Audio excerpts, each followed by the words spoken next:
अस्सलाम वालेकुम रहमतुल्लाहि व बरकातुहू। उम्मीद है कि सब खैरियत होंगे। आज हमारे पास एमजी गाड़ी आई है। एमजी गाड़ी में जो हमारा इशू आ रहा है, जो अंदर वाली कूलिंग कोयल है वो लीक है, तो उसके लिए हमें डैशबोर्ड खोलना पड़ता है। डैशबोर्ड खोलने का आज मैं आपको तरीका दिखाता हूँ कि हम इसका डैशबोर्ड किस तरह खोलते हैं और कितना इसका डैशबोर्ड खुलता है। तो सबसे पहले आपने ये गियर लीवर का जो ऊपर कवर लगा होता है, इसके साथ ये स्पोर्ट्स मूड वगैरह के और इको वगैरह के हैंड ब्रेक के ये बटन वगैरह लगे होते हैं, तो उनके आपने ग्रिप उतारना है। ग्रिप उतारने के बाद ये कवर ऊपर से उतारना है गियर लीवर के ऊपर से, और इसके बाद जो नेक्स्ट आपने उतारना है वो यहाँ पे स्ट्रेक लगी होती है। स्ट्रे के अंदर आपका एक तो यूएसबी के कनेक्शन होते हैं, एक सिग्नल लेटर वगैरह के कनेक्शन होते हैं, ये आपने यहाँ से उतारने हैं। इसको बाहर करना है। उसके बाद एसी पैनल आपने उतारना है। एसी पैनल उतारने के बाद इसका यहाँ पे एक ग्रिप लगा होता है, वो आपने बहुत एहतियात से उतारना है, क्योंकि ये एसी पैनल के नक्के जो है ना वो बहुत नाजुक होते हैं। उसके बाद नंबर आ जाता है कंसोल खोलने का। कंसोल के जो पेज हैं वो तकरीबन 8 लगे होते हैं, 4 एक तरफ हैं, 4 दूसरी तरफ लगे हुए हैं। तो उससे पहले आपने इसकी ये वायरिंग है ये आपने आज़ाद करनी है, वायरिंग आपने लाजमी खोलनी है। तो जो वायरिंग है ये पीछे इसके कनेक्शन लगे होते हैं यूएसबी वगैरह के, तो वो आपने उतारने हैं। और ये हमारा कंसोल खुल गया है। कंसोल खोलने के बाद मैं आपको बाहर रख के कंसोल को चेक करूँगा इसके कौन कौन से पेज हैं और कहाँ कहाँ पे खुलते हैं। तो उससे पहले ये लेफ़्ट साइड पे एक पट्टी सी लगी होती है वो खोलनी है, एक राइट साइड पे पट्टी लगी होती है वो आपने दोनों खोलनी है। तो वो भी मैं आपको तरीका दिखाता हूँ। इससे बाद हमने ये कंसोल खोल लिया है। 2 पेज ये इसके ऊपर लगे होते हैं, इसी तरह एक पेज ये है, एक इसके मुखालिफ लगा हुआ है, एक पेज ये है इसके मुखालिफ लगा हुआ और एक ये है। समझ लें कि 4 पेज एक तरफ हैं और 4 दूसरी तरफ हैं। उसके बाद आपने ये पीछे से कवर खोलना है। पीछे से कवर खोलने के बाद यहाँ पे यूएसबी का एक कनेक्शन लगा होता है इसका, तो वो आपने उतारना है ये चारों पेज खोलने के बाद।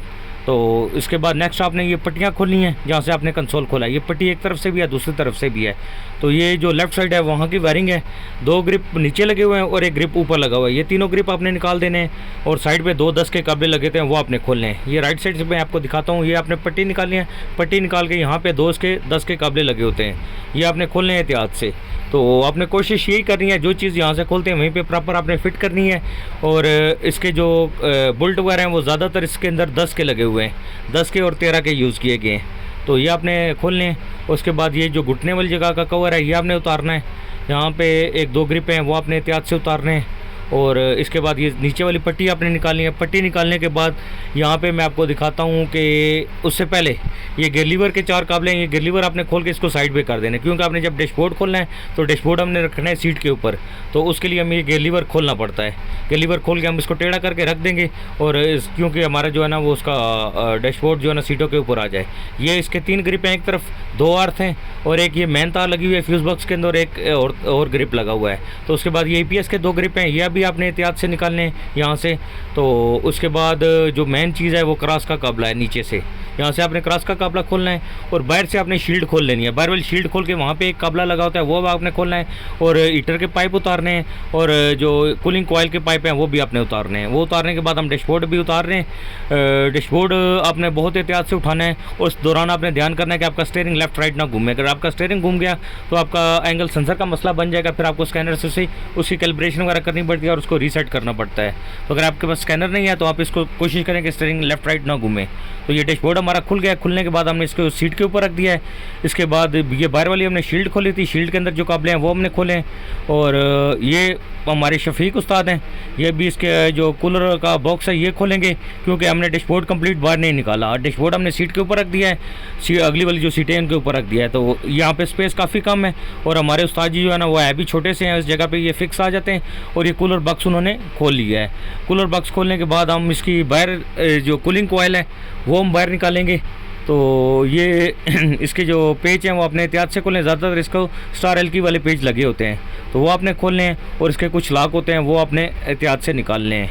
तो कूलिंग कॉयल कोशिश करें कि अच्छी क्वालिटी की और अच्छी यूज़ किया करें। ये इसकी अपनी कूलिंग कॉयल है, ये देखें हमने बाहर रख के पानी के अंदर ये टेस्ट किया। यहाँ से आपको नज़र आ रहा होगा बुलबुले वगैरह बने हुए हैं, तो यहाँ से ये लीक थी इसकी कूलिंग कॉयल। तो हमने इसकी तसल्ली कर ली है डैशबोर्ड खोलने के बाद भी, और डैशबोर्ड खोलने से पहले भी हमने तसल्ली कर ली थी, लेकिन बाद में भी हमने तसल्ली की। तो ये हमने कूलिंग कॉयल लेके आए, ये हम काफ़ी टाइम से यूज़ कर रहे हैं और काफ़ी अच्छी क्वालिटी की और लाइट वेट है। इसका वज़न इतना ज़्यादा नहीं है, बिल्कुल लाइट वेट है और बहुत अच्छी क्वालिटी की। हमने काफ़ी गाड़ियों में यूज़ किया है, पिछले तकरीबन 3 साल से हम 2.5 साल से हम इसको यूज़ कर रहे हैं। तो ये अच्छी चल रही है, मुख्तलिफ़ गाड़ियों में आती है, तो इसमें बड़ा अच्छा हमें इसका रिज़ल्ट मिला है। इसके बाद ये शफीक उस्ताद दोबारा अपनी जगह पर बैठ गए डैशबोर्ड की बैक साइड पर, वहाँ यहाँ पे ये कूलर बॉक्स इसका फिट कर रहे हैं। कूलर बॉक्स फिट करने के बाद नेक्स्ट जो प्रोसीजर होगा इसका डैशबोर्ड हम फिट करेंगे। तो ये ऐसी जगह है कि आपने यहाँ पे बहुत एहतियात से काम करना है और इसके पेच वगैरह जितने भी लगे होते हैं और नक्के वगैरह ये आपने सारे लगाने हैं, क्योंकि अगर आप पूरे पेच नहीं लगाएंगे तो बाद में इसमें आवाज़ आना शुरू हो जाती है डैशबोर्ड की।